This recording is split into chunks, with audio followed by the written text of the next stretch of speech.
స్వర్గీయ Lok Sabha speaker GMC Balayogi ఆశయ సాధనకు ప్రతి ఒక్కరూ పునరంకితం కావాలని Telugu Desam party SC cell Kakinada parliament అధ్యక్షులు, state SC corporation director Kollabathula Apparao అన్నారు. కాకినాడ జిల్లా తెలుగుదేశం పార్టీ కార్యాలయంలో జరిగిన కార్యక్రమంలో ఎమ్మెల్యే కొండబాబుతో పాటు ముఖ్య నాయకులు, కార్యకర్తలు పాల్గొన్నారు. ముందుగా వారు బాలయోగి విగ్రహానికి పూలమాలలు వేసి ఘనంగా నివాళులర్పించారు. ఈ సందర్భంగా ఎమ్మెల్యే కొండబాబు మాట్లాడుతూ, ఒక సామాన్య కుటుంబ నేపథ్యం నుండి వచ్చి దేశ అత్యున్నతమైన లోక్సభ స్పీకర్ పదవిని అలంకరించి దళిత, బడుగు, బలహీన వర్గాలకు ఆదర్శంగా నిలిచిన మహనీయుడు బాలయోగి.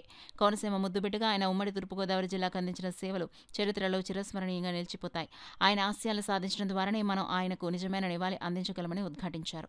నివాళులు అర్పించిన అనంతరం నాయకులు, కార్యకర్తలకు స్వీట్లు పంపిణీ చేశారు. కార్యక్రమంలో పార్లమెంట్ ప్రధాన కార్యదర్శి పెంకే శ్రీనివాసబాబా, కొల్లాబత్తుల అప్పారావు, టౌన్ పార్టీ అధ్యక్షులు మల్లెపూడి వీరు, మట్టా ప్రకాష్ గౌడ్, పంతాడ రాజు, తుమ్మల రమేష్, అంబటి చిన్న తదితర నాయకులు, కార్యకర్తలు పాల్గొన్నారు. ఆయన యొక్క జ్ఞాపకాలు చేసుకుంటూ ఆయన యొక్క అభివృద్ధిని, దళితుల పట్ల తెలుగుదేశం పార్టీకి ఉన్నటువంటి భావాన్ని, ఏదైతే బాబాసాహెబ్ అంబేద్కర్ దళితుల్ని ఈ యొక్క భారత దేశంలో అత్యున్నత స్థానంలో చూడాలన్నది బాబాసాహెబ్ ఆలోచన అయితే, ఆ ఆలోచన అనుగుణంగా నారా చంద్రబాబు నాయుడు గారు జీఎంసీ బాలయోగి గారిని ఈ దేశ సభాపతిగా చేయడం అటువంటి విషయం ఈ భారతదేశంలో తెలుగుదేశం పార్టీకే దక్కిందని చెప్పడానికి ఏమాత్రం అతిశయం లేదు.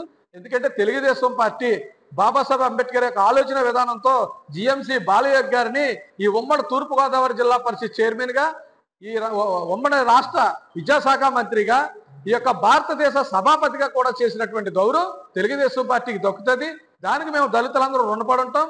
అది చేయడమే కాకుండా సర్దార్ కాటన్ గారు సముద్రంలోకి పోయేటటువంటి నీరుని ఏ రీతిగా కట్టారో ఆ సముద్ర జలాలను ఆయన చేస్తే జీఎంసీ బాలయోగి గారు కేవలం వారు ఇచ్చిన పదవనే కాకుండా వారు క్రీస్తు శేషులుగా దళితుడికి ఏ పదవి ఇచ్చినా సరే ఉన్నతమైన స్థానంలో చూపించగలనేటువంటి రుజువు చేయడానికి యానావు ఎదురులంక బ్రిడ్జి లాంటివి వేసి ఈ యొక్క దళితుల గౌరవాన్ని పెంచారు. అంబేద్కర్ ఆశయాన్ని నెరవేర్చారు. తెలుగుదేశం పార్టీ ప్రజలకు ఆకర్షణని ఇచ్చినటువంటి వ్యక్తి జీఎంసీ బాలయోగి గారు చెప్పడానికి ఒక ఆంధ్రప్రదేశ్ ఎస్సీ కార్పొరేషన్ డైరెక్టర్గా, మాల కార్పొరేషన్ డైరెక్టర్గా, అలాగే కాకినాడ జిల్లా ఎస్సీసీఎల్ అధ్యక్షుడిగా సంతోషిస్తూ, ఒక పక్కన ఆయన లేని లోటైనప్పటికీ మా జాతి గౌరవాన్ని, తెలుగుదేశం పార్టీ ఉన్నతనాన్ని, అంబేద్కర్ ఆలోచన విధానాన్ని నెరవేర్చాడని చెప్పి సగర్వంగా గర్వపడుతూ జై జీఎంసీ బాలయోగి, జై తెలుగుదేశం, జై చంద్రబాబు.